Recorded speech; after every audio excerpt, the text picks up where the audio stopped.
Salam Indonesia, Despruba mempersembahkan pos antisipasi atau pos akrual. Pos antisipasi atau pos akrual ini merupakan bagian dari jurnal penyesuaian. Apa yang dimaksud dengan pos antisipasi? Pos antisipasi adalah pos pendapatan yang harus diakui sekalipun belum diterima uangnya, ataupun pos beban yang harus diakui sekalipun belum dilakukan pembayaran. Bagaimana pos akrual ini dari sisi pendapatan? Pendapatan pada dasarnya mendatangkan penerimaan kas. Tapi karena belum diterima dana atau kas sebagai kompensasinya, tentu ini masih merupakan piutang. Bagaimana pula pos akrual dari sisi biaya? Jika dari sisi biaya menyebabkan pengeluaran kas. Karena belum ada pembayaran atas beban tersebut, tentu ini masih merupakan hutang. Untuk lebih jelasnya kita perhatikan ilustrasi berikut. Rudi setiap hari pergi ke sekolah. Karena hujan dia naik beca yang melewati taman kota. Ongkos beca tersebut Rp15.000. Kita misalkan Rudi meminta beca berhenti di taman kota, lalu pergi tanpa membayar. Kemungkinan apa yang akan terjadi? Tukang becak tentu marah dan akan menghentikan langkah Rudi dan meminta untuk membayar ongkos. Itu kemungkinan pertama. Kalau Rudi tetap tidak mau membayar, pasti akan terjadi keributan. Mengapa? Karena Rudi sudah memakai jasa tukang becak tersebut. Bagi tukang becak, jasa yang dipakai Rudi itu sudah sah menjadi pendapatan baginya meskipun belum diterima pembayaran dari Rudi. Itulah yang disebut dengan piutang. Bagi Rudi, jasa tukang becak yang telah dinikmati resmi merupakan biaya meskipun belum ada pembayaran. Jadi ketika sampai di sini di taman kota, Rudi sudah mempunyai biaya. Di sisi lain, tukang becak sudah mempunyai pendapatan meskipun belum ada pembayaran.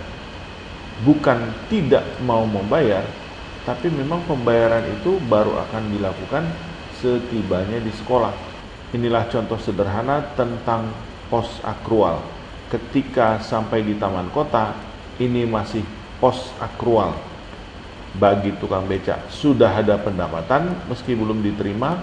Bagi Rudi sudah ada biaya meskipun belum dibayar. Sisi pertama yang kita bahas dari pos akrual adalah sisi biaya. Biaya yang masih harus dibayar. Atau ini bisa kita singkatkan dengan terutang. Biaya terutang. Biaya yang masih harus dibayar adalah perusahaan sudah menggunakan jasa pihak lain atau jasa orang lain. Namun atas pemakaian jasa tersebut belum dilakukan pembayaran. Sederhananya, kita sudah pakai jasa orang lain, tapi belum kita bayar. Itulah yang disebut dengan biaya yang masih harus dibayar. Jika kita sudah menggunakan jasa pihak lain, itu sudah merupakan biaya bagi kita. Jika biaya tersebut belum dibayar, itu berarti timbul kewajiban kita atau timbul utang kita. Kenapa belum dibayar? Bisa saja karena perjalanan waktu, atau bisa saja karena pencapaian prestasi. Jurnal penyesuaian untuk ini adalah biaya sewa debit, kredit sewa yang masih harus dibayar atau sewa terutang. Yang digarisbawahi ini itu bisa diganti dengan item apapun. Contoh, biaya komisi. Biaya komisi pada komisi yang masih harus dibayar. Yang dalam bahasa Inggris kita sebut dengan rent expense pada accrued rent payable. Ini yang kita sebut tadi yang digarisbawahi dapat diganti dengan item apa saja. Untuk lebih memudahkan, kita perhatikan contoh berikut. Biaya terutang timbul karena perjalanan waktu. Perusahaan membayar gaji bulanan setiap tanggal 4 bulan berikutnya. Besarnya gaji tersebut per bulan 500 juta rupiah. Buat jurnal penyesuaian per 31 Desember atau per akhir tahun. Sesuai dengan bunyi soal bahwasannya gaji bulanan dibayar tiap tanggal 4 bulan berikutnya, kita lihat garis waktu ini. Gaji bulan Januari dibayar pada tanggal 4 Februari. Gaji bulan Februari dibayar di tanggal 4 Maret. Gaji Maret dibayar tanggal 4 April dan seterusnya seperti itu. Gaji November itu akan dibayar di bulan Desember pada tanggal 4 dan ini bulan Desember adalah bulan terakhir untuk penyusunan laporan keuangan.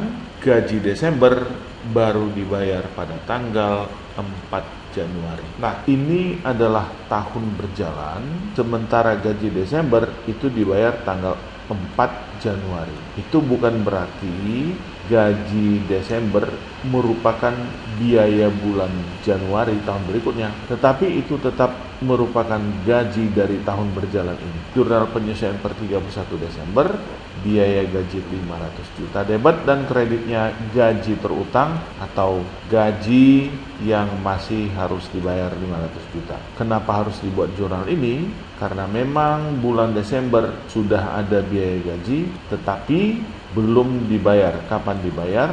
Tanggal 4 Januari tahun berikutnya. Dalam istilah bahasa Inggris, salaries expense debit 500 juta dan salaries payable credit 500 juta. Berikutnya adalah biaya terutang yang timbul karena adanya unit prestasi yang dihasilkan. Kita lihat contohnya, pada tanggal 21 Desember perusahaan menandatangani kontrak dengan PT Singosari Park. Singosari akan merenovasi taman kantor perusahaan dengan kontrak 60 juta rupiah. Jumlah tersebut baru akan dibayar perusahaan kepada Singosari setelah selesai direnovasi seluruhnya. Namun, pada tanggal 31 Desember, 10 hari setelah penandatanganan kontrak, 75% sudah selesai. Bagaimana jurnal penyesuaian yang harus kita buat per 31 Desember? Mari kita perhatikan uraian berikut. 21 Desember ditandatangani kontrak untuk renovasi taman. Tanggal 31 Desember belum selesai, namun sudah rampung 75%. 75% dari nilai kontrak yang 60 juta adalah 45 juta. Ini sudah resmi menjadi biaya tahun berjalan ini. Sementara yang 25% ini belum dilaksanakan. Sekarang kita berada di 31 Desember. Pada titik ini sudah dipakai jasa Singosari, nilainya 45 juta, tapi belum dibayar. Artinya timbul hutang. Bagaimana menjurnalnya? Debit biaya renovasi taman 45 juta, kredit hutang renovasi taman 45 juta. Yang 15 juta belum dibuat ya, karena ini adalah urusan tahun berikutnya. Biaya renovasi taman dapat dianggap sebagai bagian dari biaya pemeliharaan gedung. Istilah yang kita pergunakan di sini, building maintenance expense, biaya perawatan gedung pada building maintenance payable, hutang perawatan gedung. Demikianlah pos antisipasi atau pos akrual dari sisi biaya. Terima kasih, salam Indonesia.